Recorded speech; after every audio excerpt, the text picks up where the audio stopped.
Welcome to MuggleCast 373. I'm Andrew. I am Eric. Micah.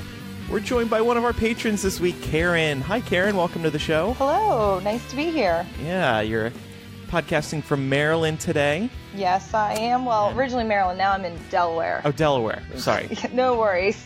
My B. Screwing up the tri-state area. I should know. I grew up in New Jersey, after all. Anyway, it's nice to have you here, and thanks for your longtime support on Patreon. We've got a big show today. Again, we're going to be talking about Order of the Phoenix.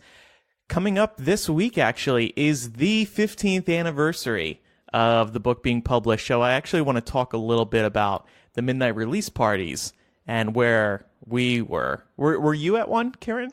No. I think I was lame because I was burned with Goblet of Fire. And so I made sure I reserved it, but then I couldn't get there until like the next day. But then after I got the book, I wasn't worth any help at home. I just stayed glued till I finished it.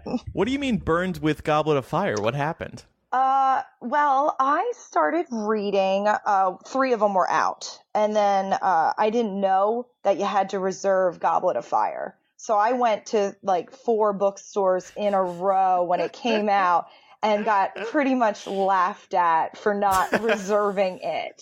But it has a happy ending. I actually ended up walking into one of those like wizards or educational kind of stores, and it was just on display at the register like it was no big deal. Nice. And after being laughed at, I tentatively was like, can I buy that? And they said, yeah, sure, it's a store. And so then I knew... Yes, this is a place of business. Yeah, so then I knew I had to, be a little more on the ball going forward. That's funny. So you read the first 3 books, but didn't realize how big the Harry Potter series was at that time, I guess? I think it's when I first started reading it, I was in middle school, and I think it was my middle school self so involved in this world, not thinking, like, I knew it was popular, but I didn't think about what that meant, that, other people would want to go and get a book as soon as it was released, because the other 3 were so easily ready for me when I started.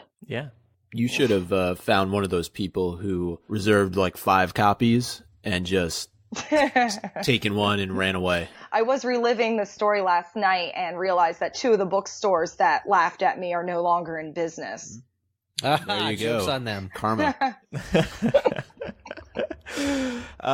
Anyway, that's funny. Thanks for sharing that. So let's get your fandom ID. In one breath, please tell us your favorite book, movie, your Hogwarts house, your Ilvermorny house, and your Patronus. Book and movie, Half-Blood Prince, Hogwarts house, Slytherin, Ilvermorny house, Horned Serpent, and Manx Cat. Manx Cat. Yes. They're fierce, apparently. Like a minx.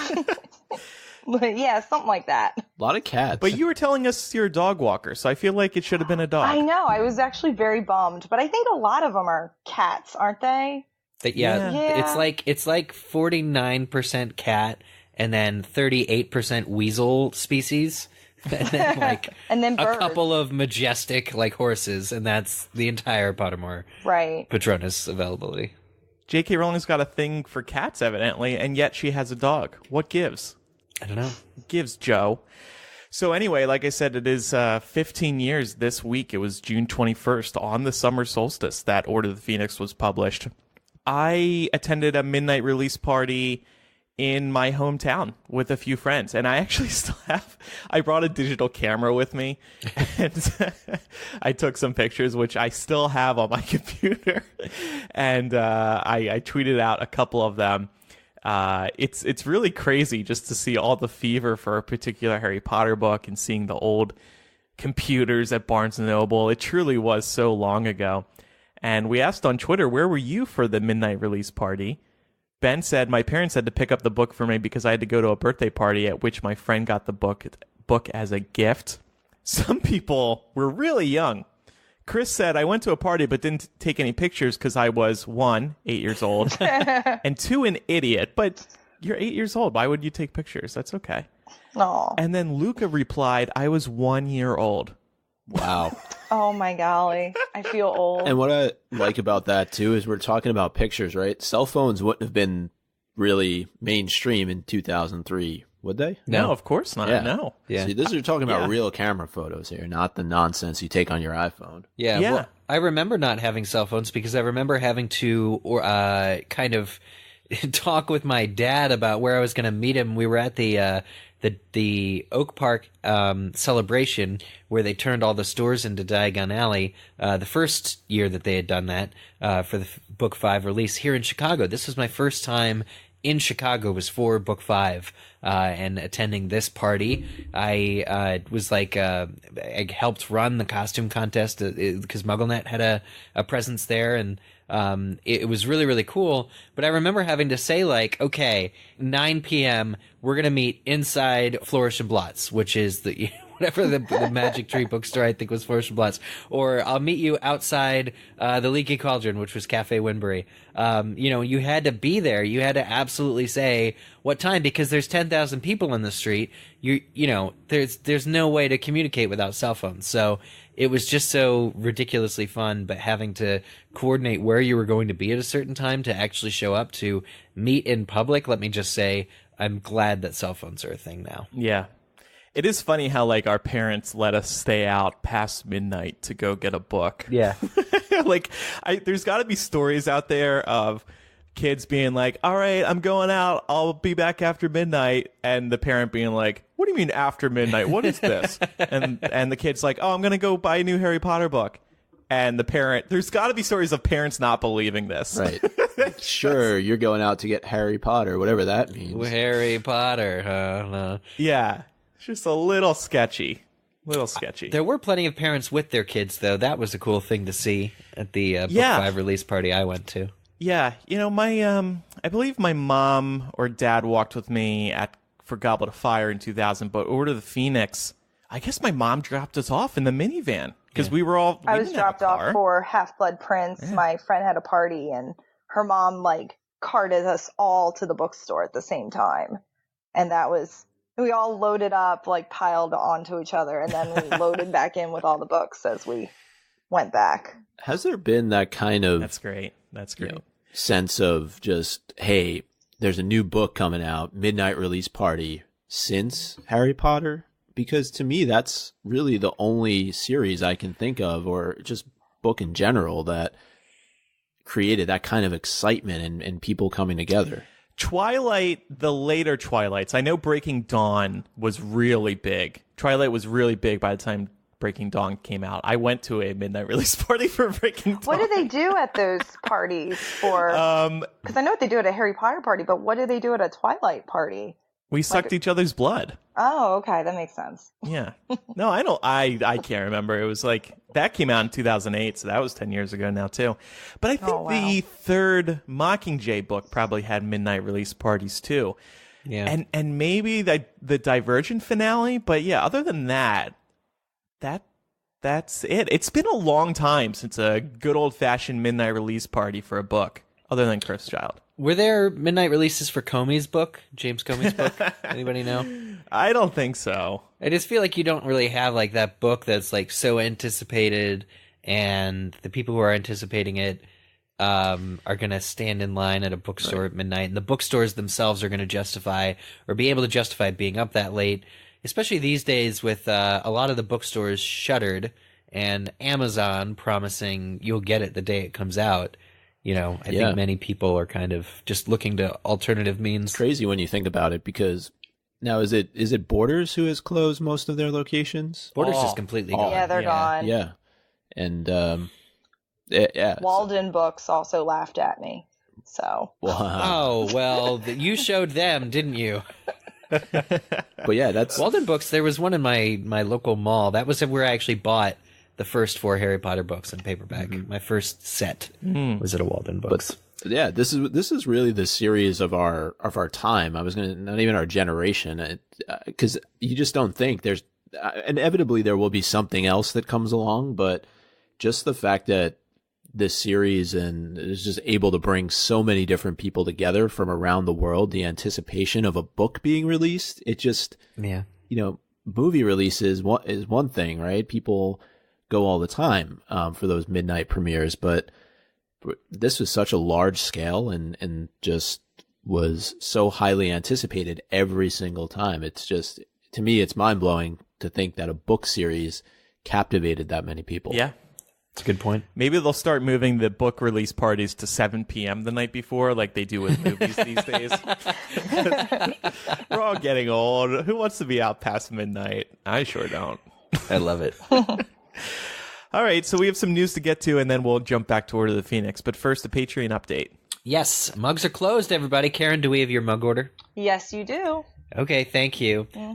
We've announced it for weeks, and now the order form for choosing which mug that you would like, if you are one of our lovely patrons, is now closed. And the final results are what I really want to talk about here. We have, in the end, about 67% Hufflepuff and Ravenclaw turnout. So very, very pleased. Very, very thrilled. We have over 300 Ravenclaw mugs that are going to be going out to people, 200 Hufflepuff, and 104 Slytherin. About 161 Gryffindor, too. So thank you to everybody for helping us out. Yeah, the ratio is just something I continue to be surprised by. I was going to say maybe we should take a general listener poll to find out what everybody's houses are, but maybe that's a good enough barometer of the general audience. I mean, it's more than 1/3 Ravenclaw, which is really cool, because Ravenclaws are smart and they support us on Patreon. All right, moving on to some news now. Congrats to Harry Potter and the Cursed Child. They won a bunch of Tonys: Best Play, Best Direction, Best Scenic Design, Best Costume Design, Best Lighting Design, Best Sound Design, all the design. So looks like... Did any of the actors win? No. Wow. Okay. But isn't that what was predicted, though, I think, for the most part? I think even you said on the last episode, Eric, that the anticipation wouldn't be for the actors or the actresses to walk away with any of these awards. It would most likely be in the categories that we see here. Yeah.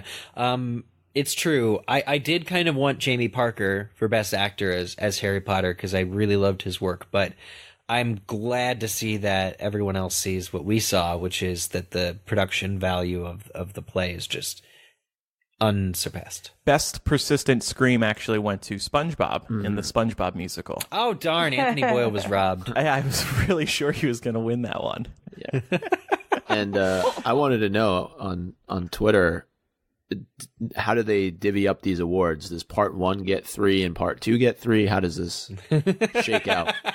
You'll have to write to the Tonys and find out, I guess. But by the way, Jamie Parker did a little bit with Josh Groban in the middle of the show in which Jamie Parker was Harry, and he had the scar and the cloak and the hair tousled and all that. And he also had a scar on his hand, which I think says, "I must not tell lies." And it made me wonder, is that always on his hand in the play? Because I don't think anybody has noticed that before. You're going to have to go again. I need front row seats and binoculars this time. But I thought that was surprising that they would keep a scar on him like that on the back of his hand. Or it was some sort of Tony's joke and it was just too hard to make out. I think because it's TV, they knew that they'd be zooming in all the way. Maybe they did it for that. It's incredible attention to detail. Yeah. Just also wanted to mention that Universal Orlando has announced a new nighttime water show in the lagoon at Universal Studios, Florida. That's the park next to Islands of Adventure. And it's going to have Harry Potter as part of the show. And I thought that was kind of significant because Universal hasn't had Harry Potter included in its parade or other nighttime events until now. At least Universal Orlando. Universal Japan has been doing some cool stuff like that, but not Orlando. So that's a nice update, I thought, and good reason for people to go back. You're going to be able to see some Harry Potter stuff during this nighttime water show. Yeah. All right, so let's jump into our main discussion this week, Micah. Yeah, so as you mentioned earlier on in the show, we're celebrating the 15th anniversary of Order of the Phoenix, and we really structured all of our main discussions this month around Order of the Phoenix and what happens in that book, characters, and we wanted to focus this week on main events, places maybe that we've gone to for the first time. And obviously, Order of the Phoenix has a ton of events that happen, so there's no way that we could go through every single one.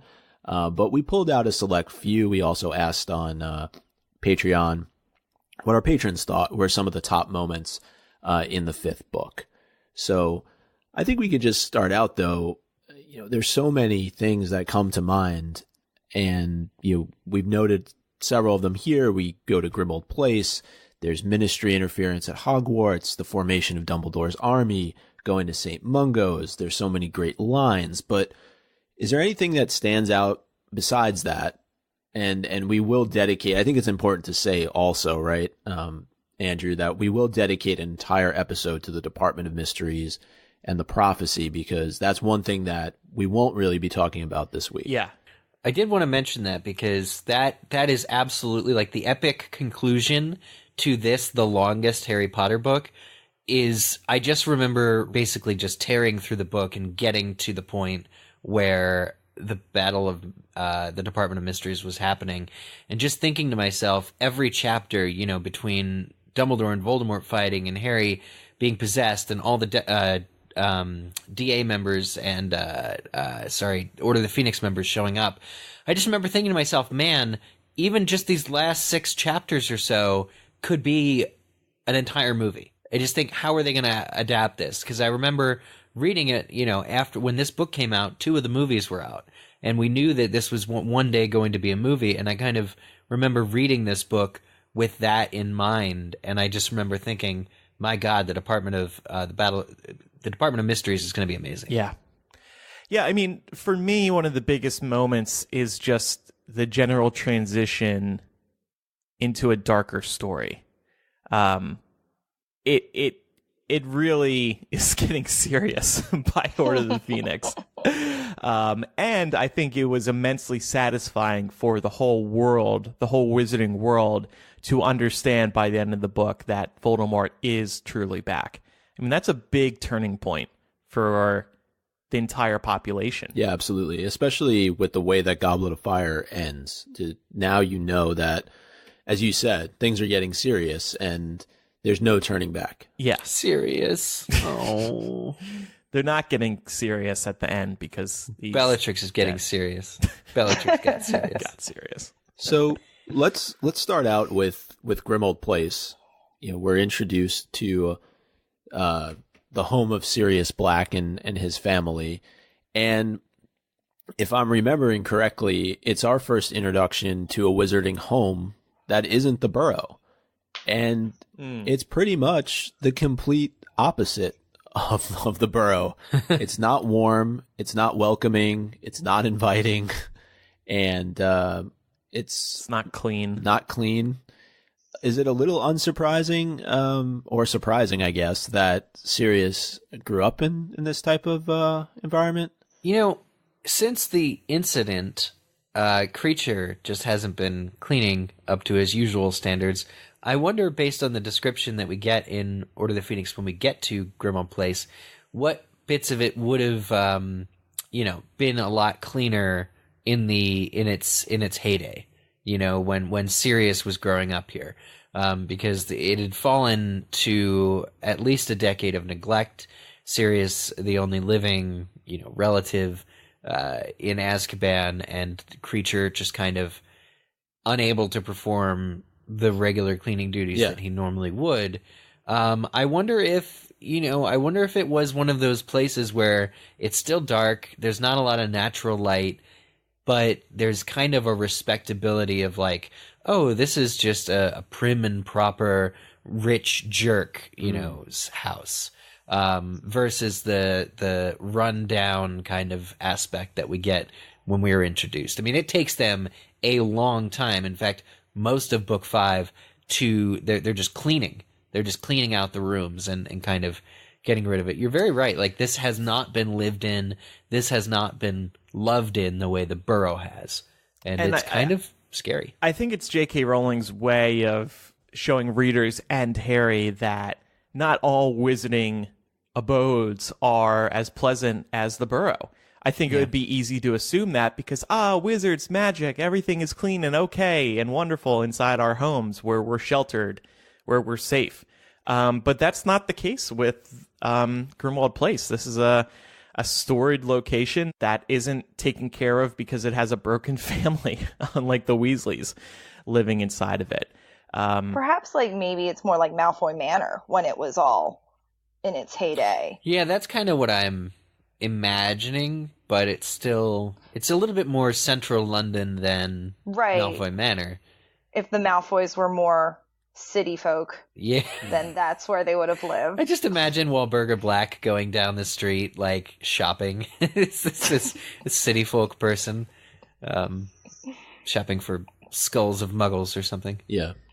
I actually have the Order of the Phoenix in French, and they used Grimmauld Place as the cover. What? That's awesome. So the back part where it gives you the synopsis is actually the hallway, and you see 3 order members talking to each other in hushed tones. And you can imagine it's when Harry's cleaning, and he looks out and he sees people are coming and going, and it's all the portraits lined up in Grimmauld Place, and all the portraits have their arms crossed, looking very stern and disapproving of what is going on around them. That's the other thing about Grimmauld Place. There's this feeling of never quite being alone. They're packing a bunch of order members in, and it's not quite. The place doesn't really suit them. It's just the closest thing they had. It's the safest option, the safest bet. But there's never a chance to really fully relax. You've got Snape coming and going directly from Voldemort's inner circle. You've got all of these portraits that either whether it's the one of Mrs. Black, which is screaming anytime you get near it or say something she doesn't like, or the portraits of some of the family members like Phineas Nigellus who are just disagreeable or not. There's never really a feeling that you're safe or comfortable, right, in Grimmauld. And I think that kind of leads into the question here: was this truly the safest place for the Order to be headquartered? And Sirius has a quote where he says, "The ideal headquarters, of course. My father put every security measure known to wizard kind on it when he lived here. It's unplottable, so muggles could never come and call, as if they'd have wanted to. And now Dumbledore's added his protection. You'd be hard put to find a safer house anywhere." And that sounds all well and good, but, clearly Sirius believes them safe from the outside. But do he and the Order underestimate the threats that are within? And I think that goes, Eric, to what you were just talking about, of that sense of always being watched. Yeah. Well, I mean, they were right. It was a safe location, but trusting Creature was a big mistake. Well, yelling at Creature was a big mistake. Yeah. Well, yelling at him and trusting that he would betray them. Right. Yeah, it's definitely the imposing nature of Grimmauld Place in general, and Dumbledore's sort of decision that Sirius Black can't leave. Bringing Sirius to his childhood home, Sirius is happy to contribute. He has a line somewhere in the book like, "Oh, it was just about all that I could contribute to the Order." It directly contributes to his lack of well-being throughout the book, his depression, what eventually makes Harry think that he would have ventured out and allows Voldemort to, trick him, essentially. Sirius is a prisoner in his own home, and this Grimmauld Place is very much his prison throughout the entire book, and that's a big part of the book, is how Sirius feels just cooped up the way that Harry does at Privet Drive. It's not a friendly place to be unable to leave. Yeah. And also, he had just spent how many years in Azkaban? Yeah. And knowing he was innocent got him out of Azkaban, but somehow you feel like he hates this place more. Yeah. He hates it more because it's filled with bad memories and he's stuck in it.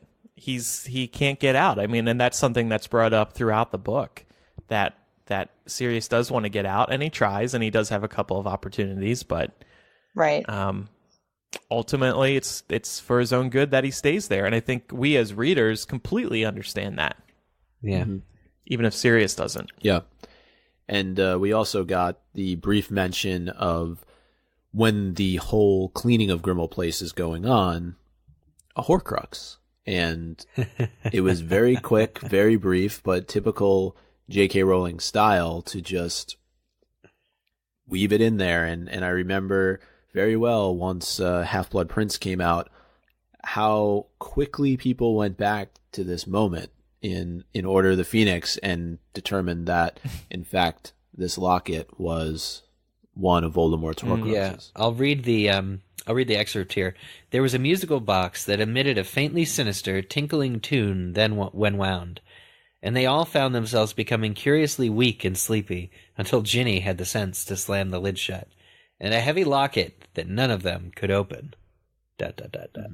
That's it. There's no more about it. It's just Yeah, cut anything a out. heavy locket that none of them could open. Yeah. If only they just destroyed it right there. I mean, why keep around a object that makes you weak and sleepy? Well, the music box was the one that made them weak and sleepy, but they did all seem to take turns trying to open the locket. We know you need parcel tongue though.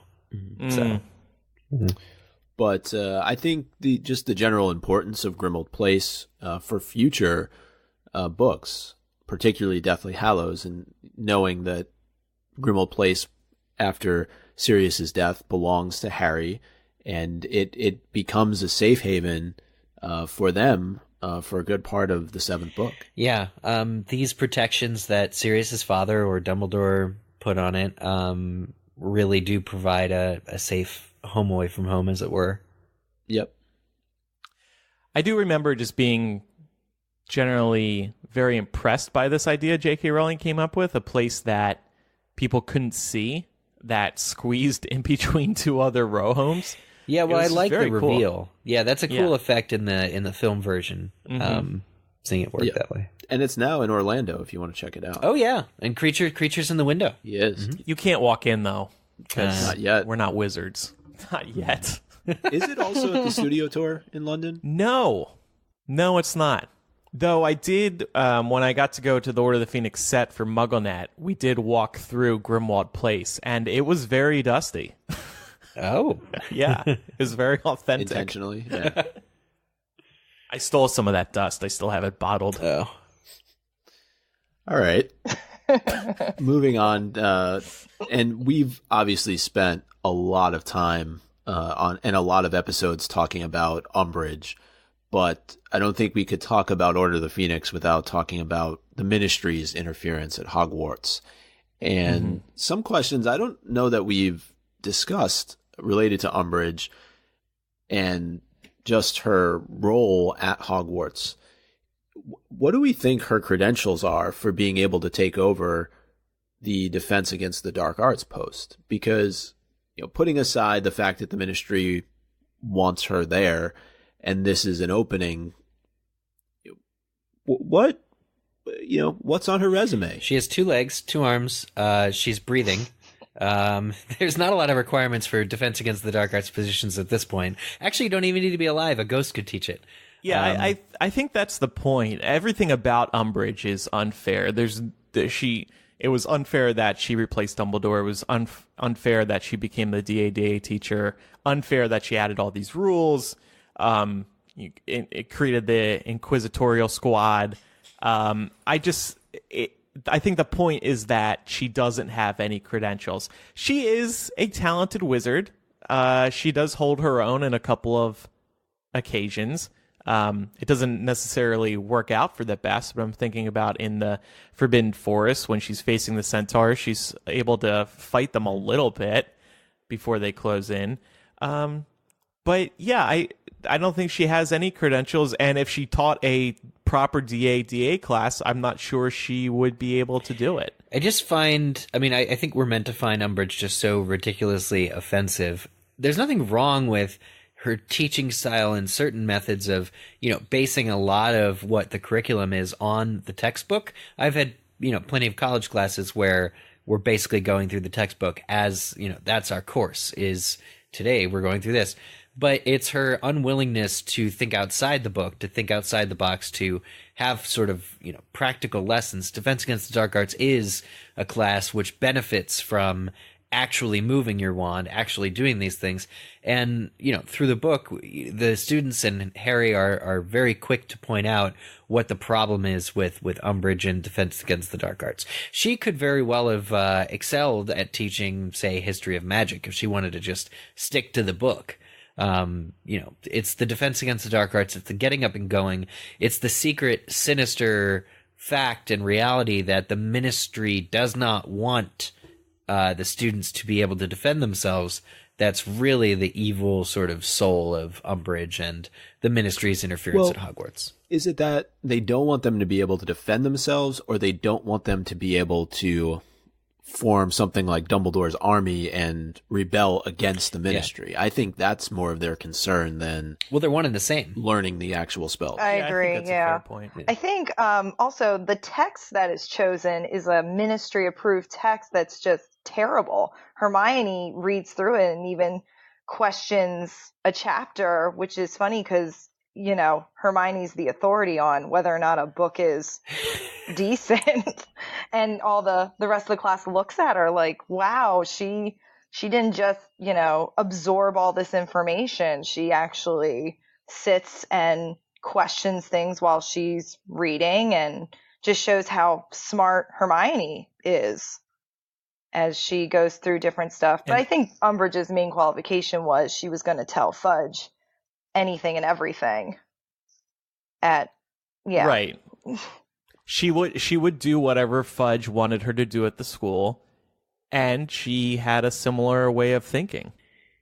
I just wonder, do we fault Dumbledore for allowing this? He really had no choice. Yeah, he had no choice. But what is he doing to protect his students? The only way he could have prevented all of this is if he somehow unequivocally proved that Voldemort was back sooner. Mm-hmm. Like if he was able to do it at the end of Goblet of Fire. Right.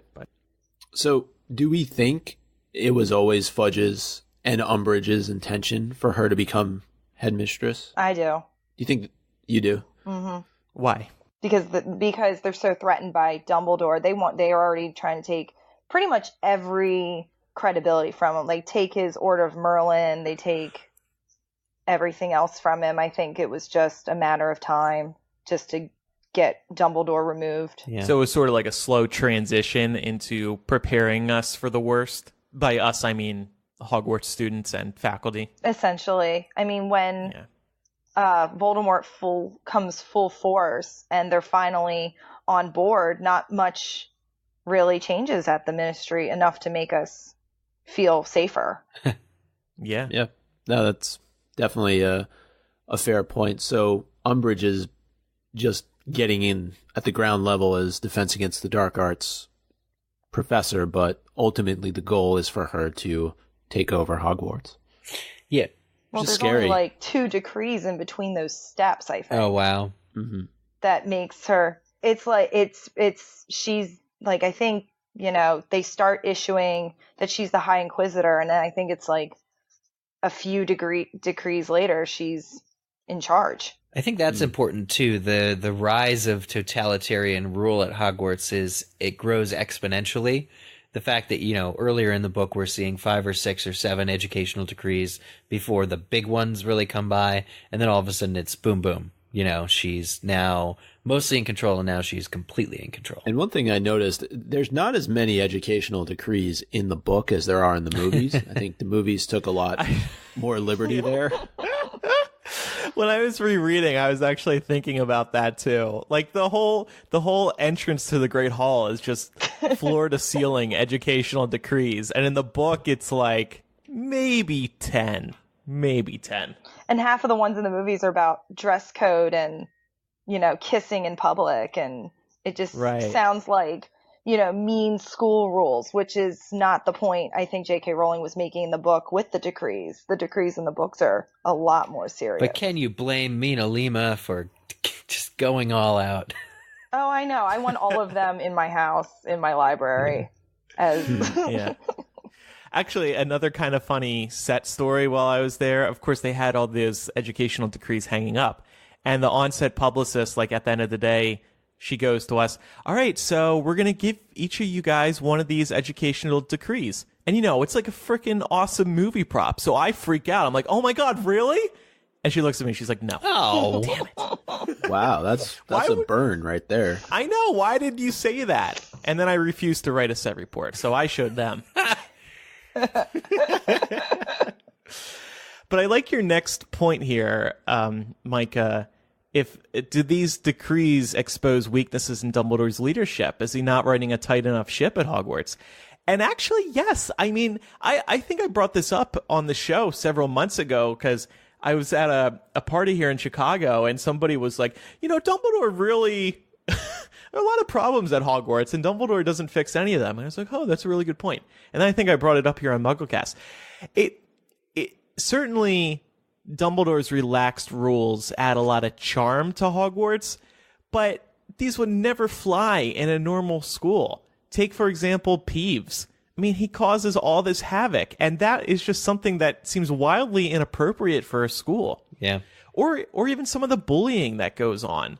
It just seems way out of line. I think Dumbledore has a slightly different view as to what purpose Hogwarts has for the world in general.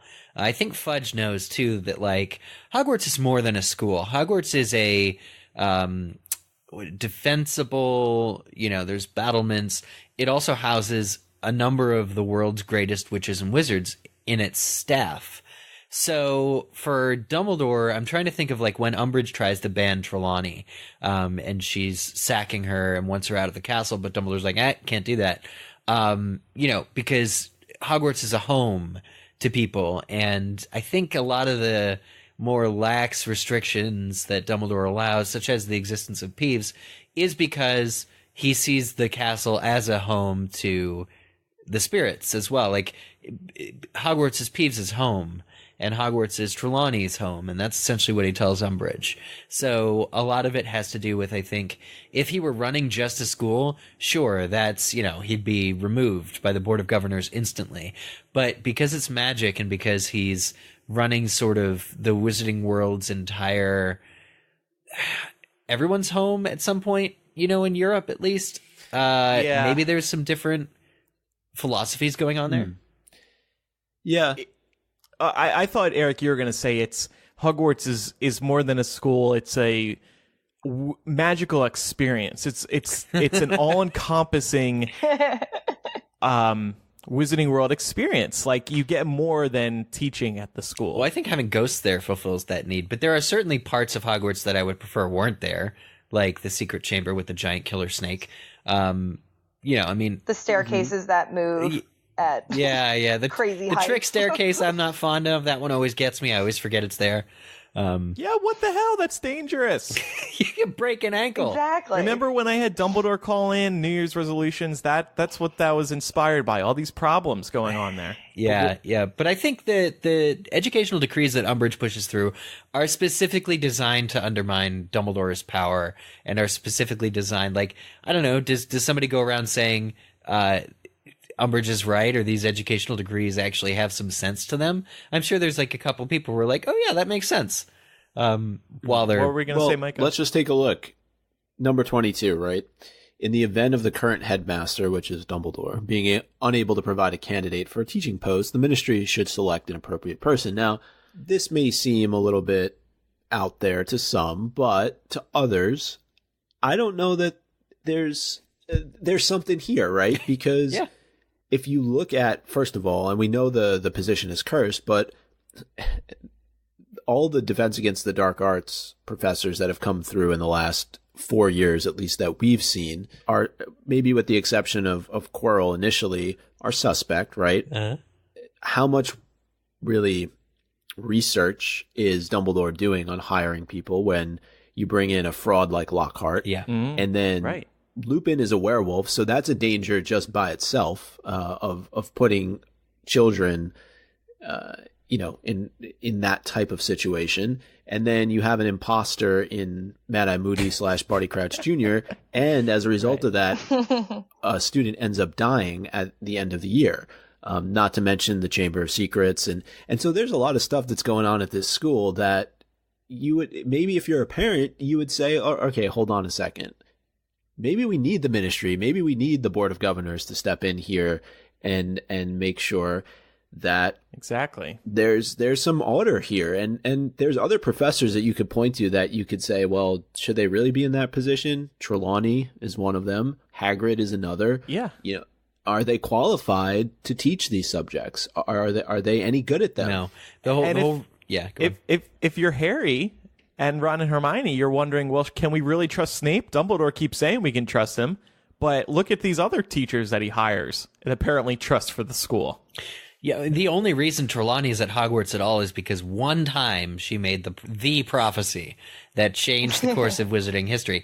That's the only reason. He's given her, I mean, how many students' heads has she filled with nonsense? And, maybe she's inspired some people to go on and actually be able to do divination, but she's mostly a fraud. And he only keeps her there because Hogwarts is a safe place for her. It's like what he tells Slughorn in Book 6.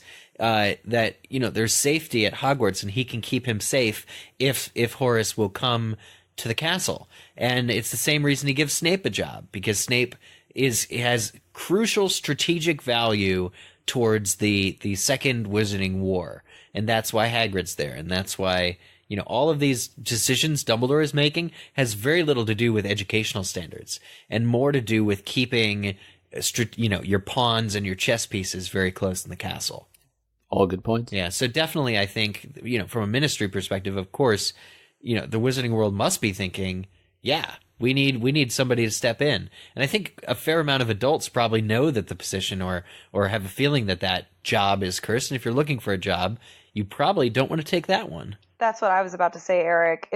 I used to teach high school down in Maryland for 5 years, and I would not apply for this job, no matter if it was the subject I taught or what have you, after seeing what happened to the people who had the post before me. What subject did you teach, Karen? I taught history and psychology. Oh, cool. Yeah, it was a lot of fun. Huh. And I actually did ask my psych students which house they were in on day one so that I could kind of start to glean things. But then I also had the fifth category of kids who said, I don't know what house I'm in, and then I told them I would tell them what house they were in by the end of the course.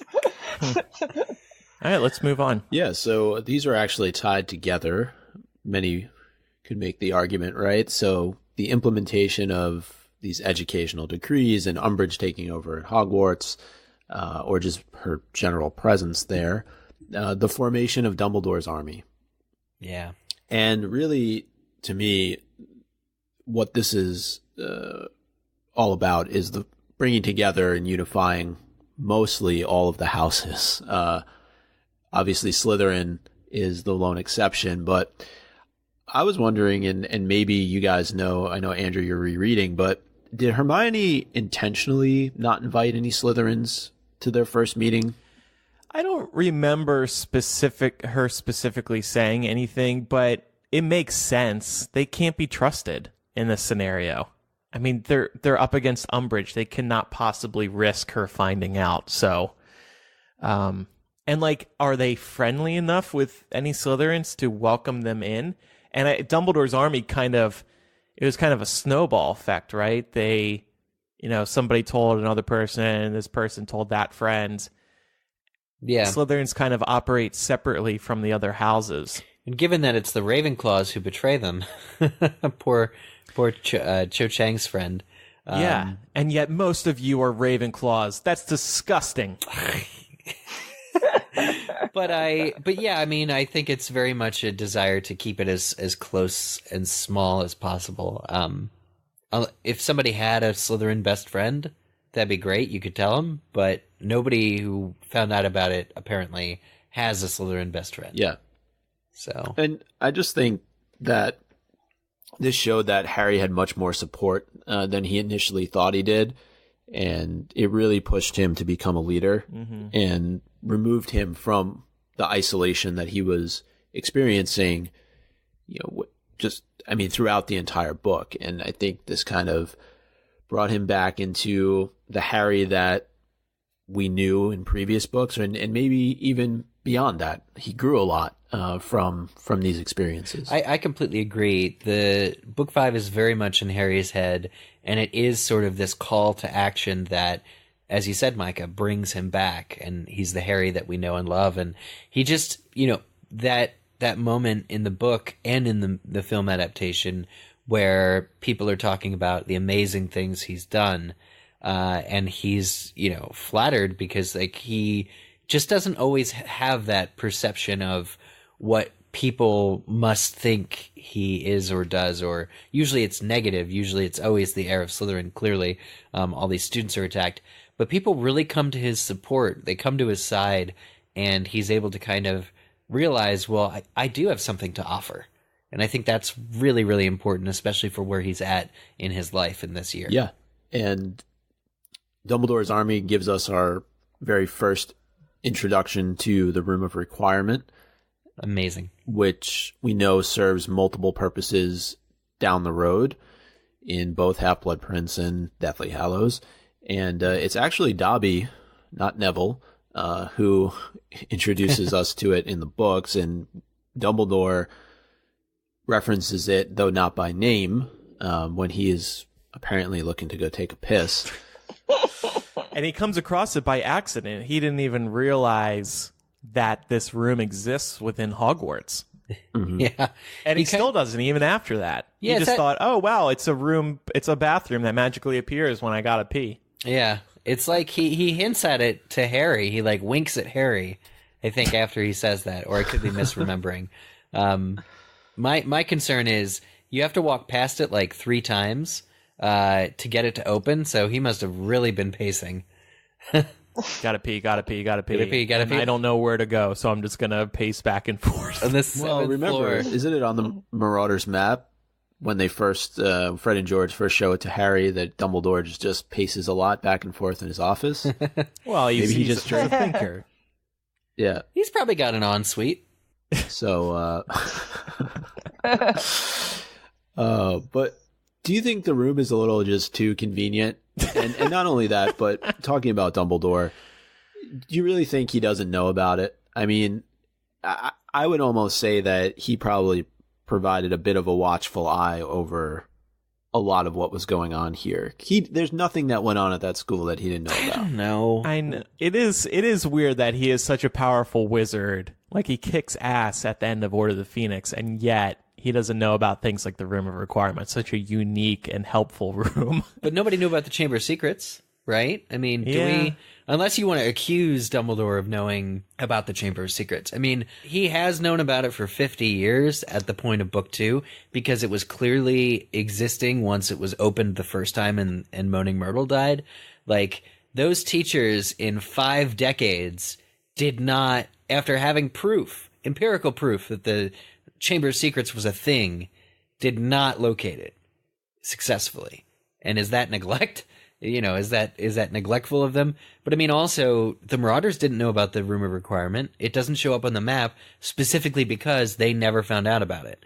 And they knew everything about the school, or so they thought.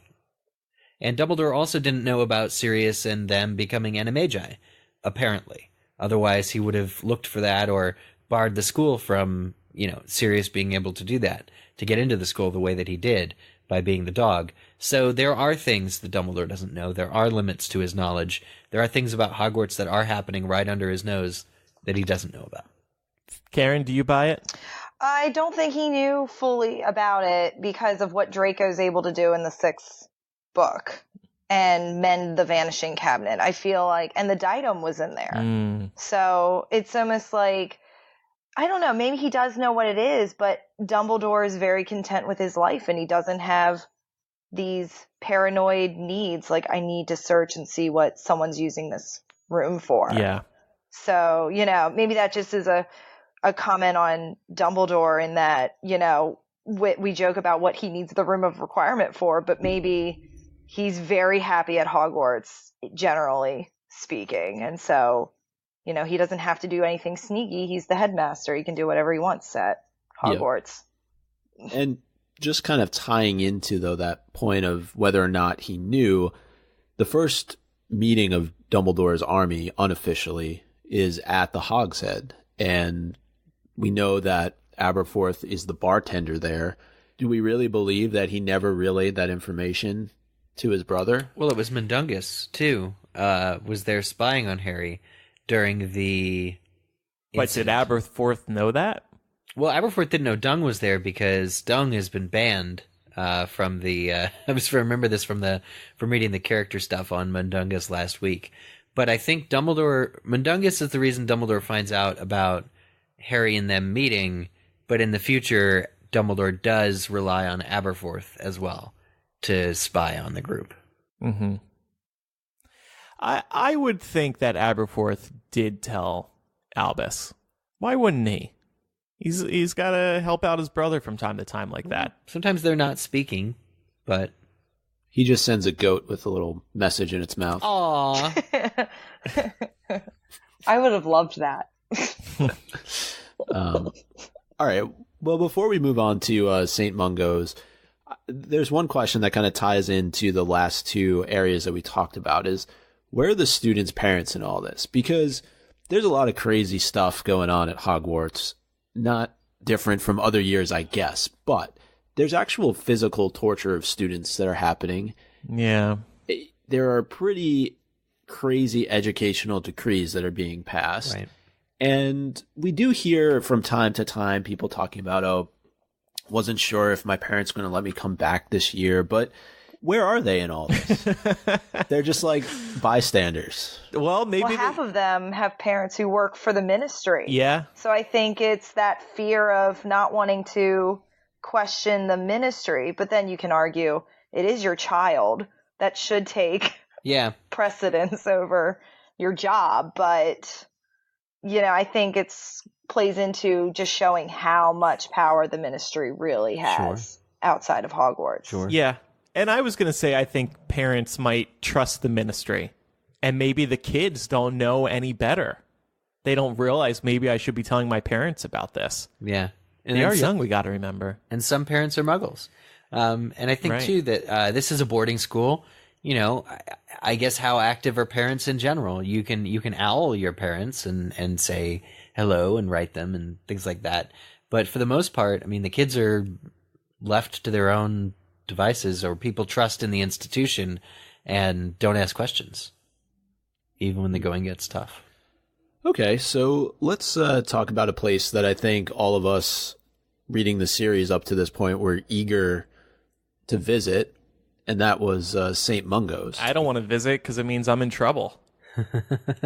Well, as a reader, Oh, not you physically going there. I Andrew. see. Okay.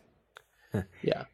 So probably for me, the biggest thing in rereading through the couple of chapters that focus on St. Mungo's was, number one, we meet Augusta Longbottom after long last. Yeah. We've heard a lot about her in the previous books. And we also get to see Neville's parents, albeit very briefly. And this was really emotional reading through it again. Yeah. Having done it in a while. But let's start with Augusta. What were our initial impressions of her after having read these different passages about her in the first few books? Felt like I already knew her because of the Bogart scene. Yeah. Yeah, and she was a supporter of Harry's, so I liked that about her. I think I had a good impression on her. She's doing her best trying to raise her grandson after this tragic accident to Neville's parents. So yeah, I thought 2 thumbs up, Grandma. I like that she remembered all of Neville's friends, even though she hadn't met some of them. Yeah. Like, she knew Hermione, so that just shows that when Neville talks about school, she's paying attention, and she's grateful that he has these nice friends in his house. Yeah, and I guess it shows that they talk. Neville kind of is bashful, so it is nice to see that at home he might be a little more open. Yeah, and she's very proud of both her son and her daughter-in-law, and that comes through when she's talking with Harry, Ron, Hermione, and Ginny.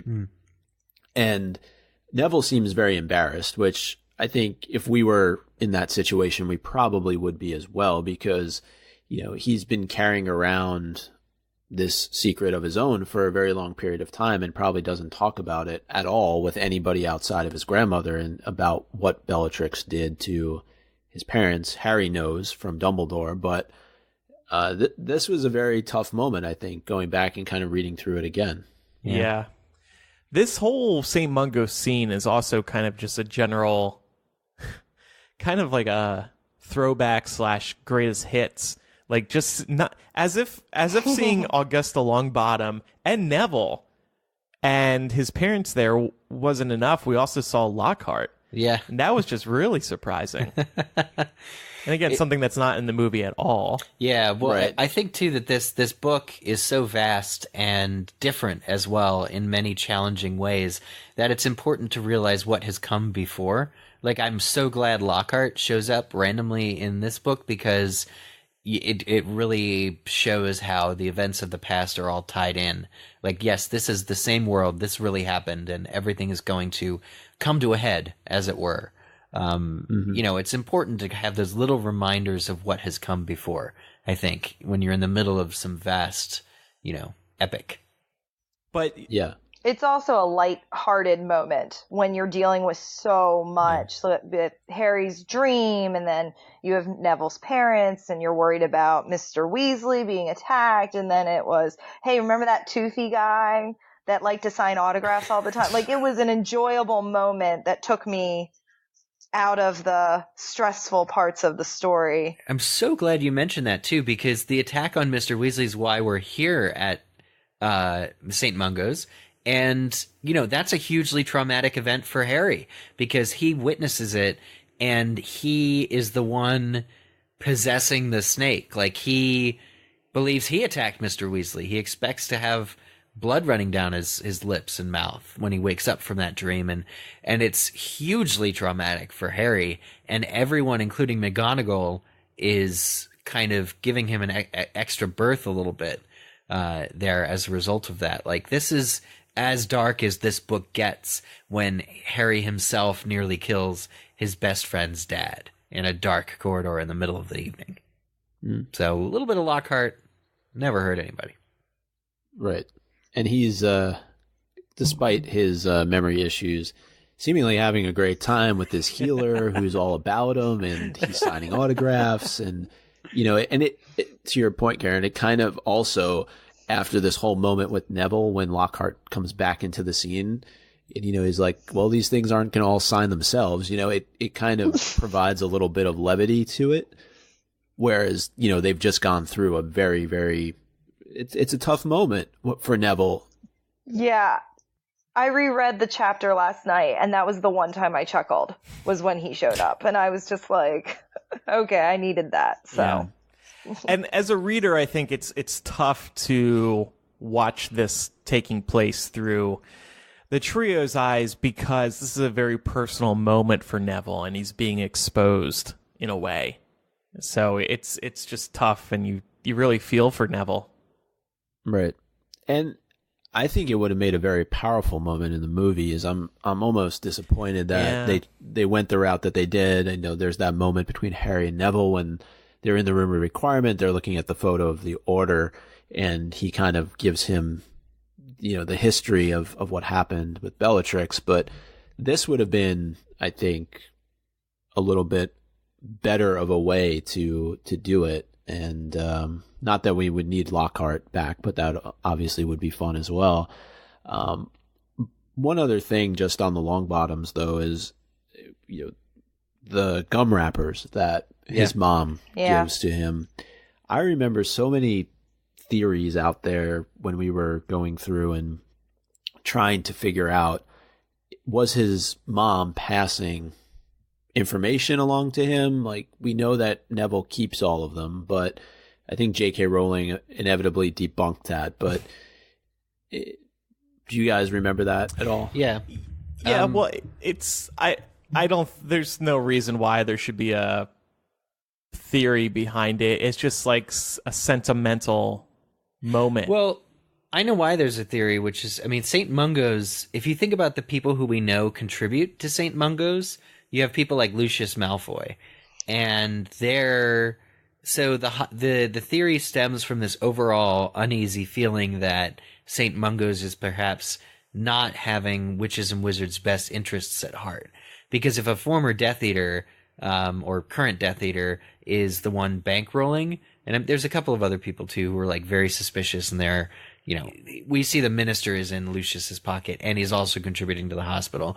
I think the question became whether Frank and Alice Longbottom were really as out of it as they were, or are they prisoners? Are they trapped? Is Voldemort secretly controlling the hospital? Back in book 5, we didn't know.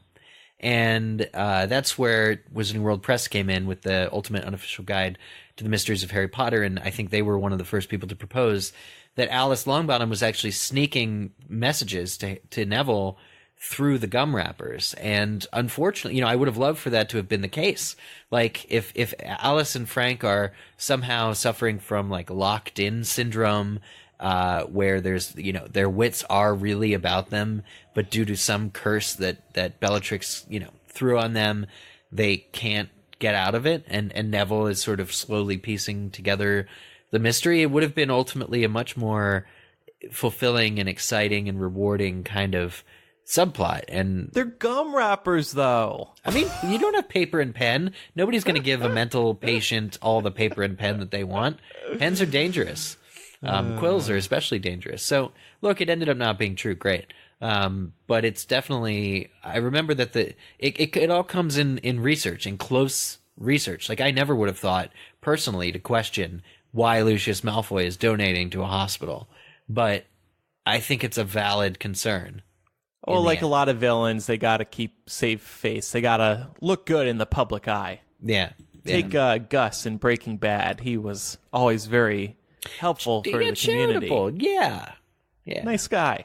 Yeah. If he needs a favor, he knows he has many options. Yeah, exactly. You're making inroads. It's a good look for you. Maybe it actually makes them feel good. So we know that Harry and company make their way up to the 4th floor, where they do run to Neville, his grandmother, and Augusta. But there are many other floors within St. Mungo's that probably would be interesting for us to explore and get to know a little bit more about. And I think, as we mentioned, having this in the movie may have provided us with that. But, maybe we'll talk about the different floors at another time, because there's all different kinds of crazy stuff that we could get into. There should be a floor dedicated to defense against the dark arts teachers when they inevitably fall to pieces their posts and need help. Yeah. And so anything else here to say on St. Mungo's? I know, Eric, you were big on the Arthur Weasley attack and what comes of that. I mean, one thing to note is that Mr. Weasley does say that it didn't make it to the Daily Prophet. Surprise, surprise, that a ministry official was attacked. That says something to me about the ministry not wanting to have that information get out. I love, and I think it's probably, isn't the chapter called Christmas on the Closed Ward? Yeah. This idea that some Christmases are spent in a hospital with an ailing loved one. It's extremely important to have that represented, that very real life circumstance represented in a Harry Potter book. So for the people who've experienced Christmases at hospitals and anywhere other than in front of the traditional fireplace, it's very bold of J.K. Rowling and very beautiful for J.K. Rowling to allow us as readers to experience some of these feelings as you go through book 5. So I think in general, St. Mungo's, and its presence and the people that we meet there and the time of year that we're here. And, this book is kind of all about makeshift families and makeshift organizations of people bonding together. And this is just another way that they do it, in illness, when they're hoping that everybody gets better. Yeah. And it's not just Arthur. It is Neville and his parents, and it is even Lockhart. The fact that you see the healer's response to Lockhart having guests, and particularly on Christmas, she notes that. Yeah. So yeah, no, it's a great point. If there's a time to visit somebody in the hospital, it's probably around the holidays. It's a good thing to do. Yeah. All right. Well, those are the biggest elements of Order of the Phoenix that we wanted to discuss besides the prophecy and the Department of Mysteries. We'll do that next week. In bonus MuggleCast today, which will be posted exclusively on Patreon, we're going to talk about some notable lines from the series. We asked our patrons for help there. Sorry, from the book, from this particular book. So we have some good ones to relive. And also in bonus MuggleCast, by the way, today we're going to talk about trailer speculation. There's already some trailer speculation heating up when the next one might cometh. So For Fantastic Beasts 2. Oh, I thought we were talking about for Avengers 4. But we can talk about Fantastic Beasts. Sure. Or how about Incredibles 3? Yeah, 18 years from now. I heard good things about Incredibles too. It's amazing. It was pretty incredible, Micah. It was pretty super. Did you see it? Well done. Did you see it, Karen? I did not, but I can't wait. I'm so excited for it. Cool. We also asked over on Patreon for our patrons to give us their top 5 moments from Order of the Phoenix, and had some good responses. As I mentioned at the beginning of the discussion, there's only so much that we can get to in an episode, and there are plenty other moments, I think, that would be worth talking about. Erica Downing said Dementors in Little Whinging, formation of Dumbledore's army, Bellatrix killing Sirius, the prophecy being read, and just angsty Harry. Emily says St. Mungo's. I'm a nurse, so I dig the medical magical stuff. The DA practices. Dumbledore's got style. The description of the fireworks by the Weasley twins. They are so talented, I must not tell lies. Made me angry, but I loved that scene. Ew, why did you love it? That's a little ew. Nicole Smith says Order of the Phoenix is her favorite book, so she had trouble narrowing it down, but she loves it when McGonagall says, "Have a biscuit, Potter." This is after Umbridge gives him detention and he goes storming off to McGonagall and she just gives him a biscuit. The Swamp and Flitwick refusing to help and all the other teachers.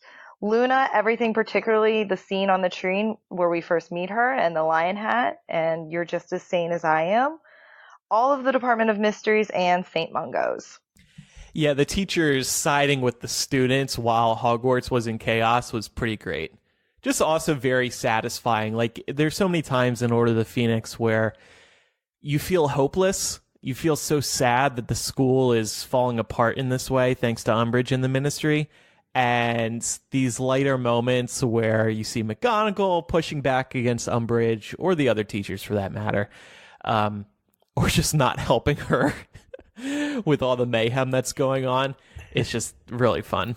Victor Chan says, without naming 5 moments, just chapter 37 of Order of the Phoenix is one of the greatest chapters from any Harry Potter book, not because of the prophecy.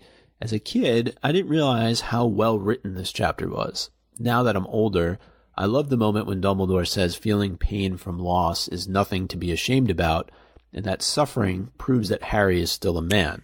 It's in this moment that you see why Harry is different from Voldemort. Voldemort could never have loved anyone enough to feel the pain and grief of losing them. Yeah. And this is driven home a couple times in this book, like when Dumbledore starts explaining why Harry needs to stay at Privet Drive. His house is protected with love. Melissa Fitterer says, Harry smashing things in Dumbledore's office after Sirius's death. I agree. That was so great because Dumbledore is so calm and he's like, actually, I'm surprised you're not freaking out more. I'm surprised you're not attacking me.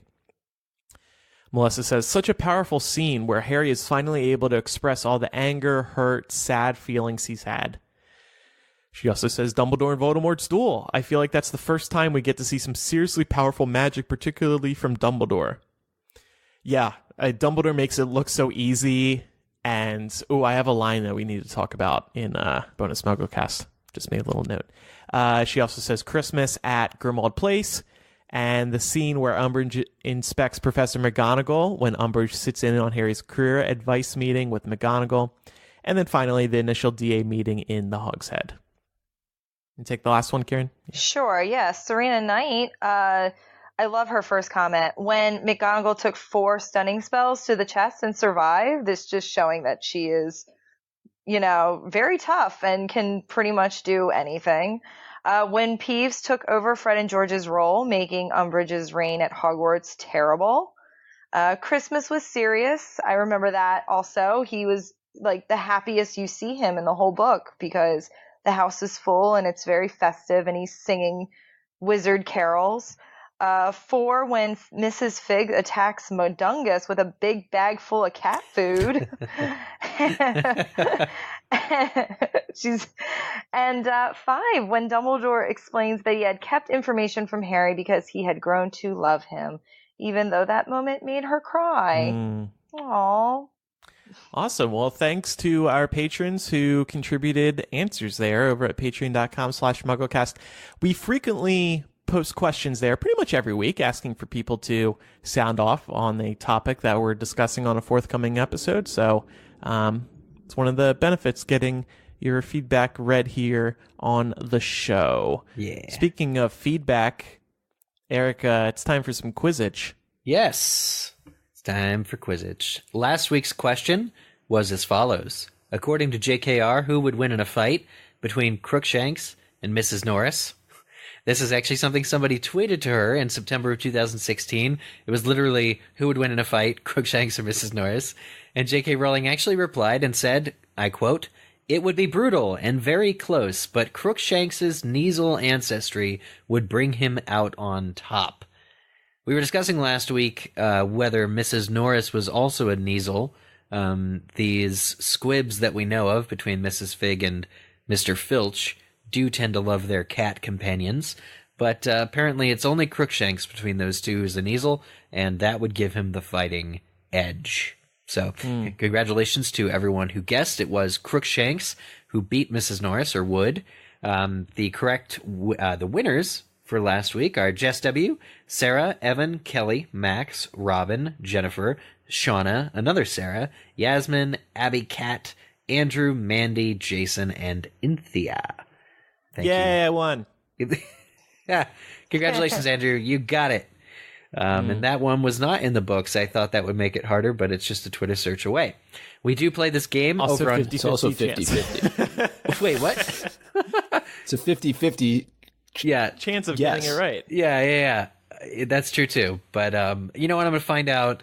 We'll do a wall of shame or something for all the people who replied us and said Mrs. Norris, because I bless them for taking the 50-50 shot anyway without doing any research. But we do play this game over on Twitter. All you have to do to play is tweet at us at MuggleCast and say the answer to this week's Quizzitch question. This week's Quizzitch question, by the way, this week is who was the last member of Dumbledore's army to sign up while in the Hogshead? Awesome. All right. Well, thank you, Eric, for that. By the way, if you have any feedback about today's episode, maybe you want to sound off on something, feel free to contact us. On the website, we have a feedback form, or you can email mugglecast@gmail.com directly, or call us. We would love some voicemails, 1-920-368-4453. That's 1-920-3-MUGGLE. Speaking of the Ministry of Magic, of course, we know you have to dial magic to get into the Ministry of Magic. And our phone number used to be something magic, right? Yeah. And then we lost it. Yeah, wasn't it like somehow 1-820-20 magic? Yeah. Something like that. Something like that, yeah. Oh, well. But, yeah, so our new number is 1-920-3-MUGGLE, MUGGLE. No CAS in the T. Next week is our final Order of the Phoenix theme discussion for now. And actually, we'll have some news about what we're doing next. We'll share that news next week. It's a pretty big announcement, I think. Yeah. So we'll announce that next week. But anyway, next week, Order of the Phoenix, Department of Mysteries, and the Prophecy. We should all do our best Trelawney prophecy impressions. Oh, gosh. But wait, that's a book 3 thing. Yeah, but since we learned the prophecy in this one, we should do it here. All right. Yeah. Karen, thanks for joining us today. It's nice having you. Thanks. I had a great time. Awesome. Yeah, it was good having you on, and thanks for your support. And you did great. And thank you all for listening. I'm Andrew. I'm Eric. I'm Micah. And I'm Karen. Bye. Bye. Bye. Bye.